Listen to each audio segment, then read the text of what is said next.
Subscribe to our channel by clicking the subscribe button. Click the bell button and enjoy the latest uploads from our channel.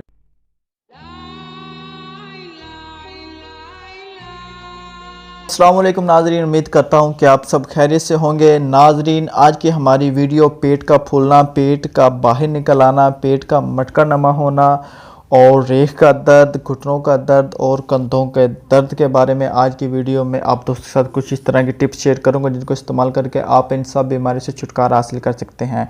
तो नाज़रीन, आपने video पूरी देखनी ताकि आपको इस टिप्स और नुस्खे और इनके बनाने के तरीके के बारे में पता चल सके। तो नाज़रीन, बढ़ते हैं अपनी वीडियो की जानिब। आज की जो वीडियो एक ऐसा राज आपको बताने जा रहा हूँ, इस नुस्खे को इस्तेमाल करेंगे तो आपको जो इन बीमारियां होंगी उनसे भी आप बिल्कुल ठीक हो जाएंगे और जो किसी भी किस्म की और भी इस तरह की पेट की और जिस्मानी बीमारियां होंगी उनसे भी इंशाल्लाह आपको बहुत ज़्यादा फ़ायदा मिलेगा और आपको आराम होगा।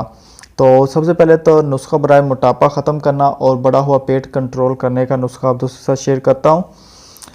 1 पाव दूध में 20 ग्राम अदरक का टुकड़ा डालकर उबाल लें। जब दूध एक उबाल आ जाए तो अदरक का टुकड़ा निकालकर महफूज कर लें और इस दूध में 1 चम्मच देसी घी और 1 चम्मच शहद डालकर नीम गर्म पी लें।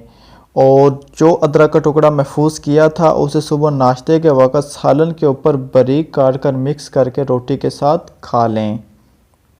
इंशाल्लाह 21 यौम में ढोल जैसा पेट छुआरे की तरह सूख जाएगा और साथ फिटनेस आएगी। ख़वातीन और मर्दों के लिए इससे बढ़कर कोई और आसान नुस्खा हो ही नहीं सकता।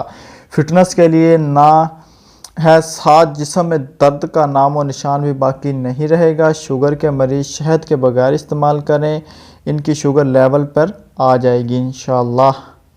और सबसे बड़ी बात यह है कि हाई ब्लड प्रेशर के मरीज़ भी इसको आसानी के साथ इस्तेमाल कर सकते हैं।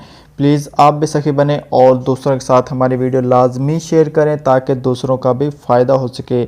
तो नाज़रीन, अगर आपको हमारी आज की वीडियो पसंद आई हो तो आप हमें लाइक करना ना भूलें, कमेंट सेक्शन में सवाल जवाब के लिए कमेंट कर सकते हैं और हमारा चैनल सब्सक्राइब करना ना भूलें ताकि आपको ऐसी और कारआमद और मुफीद वीडियो मिलती रहें। अगली वीडियो तक आपसे इजाज़त चाहता हूँ। अल्लाह हाफिज़।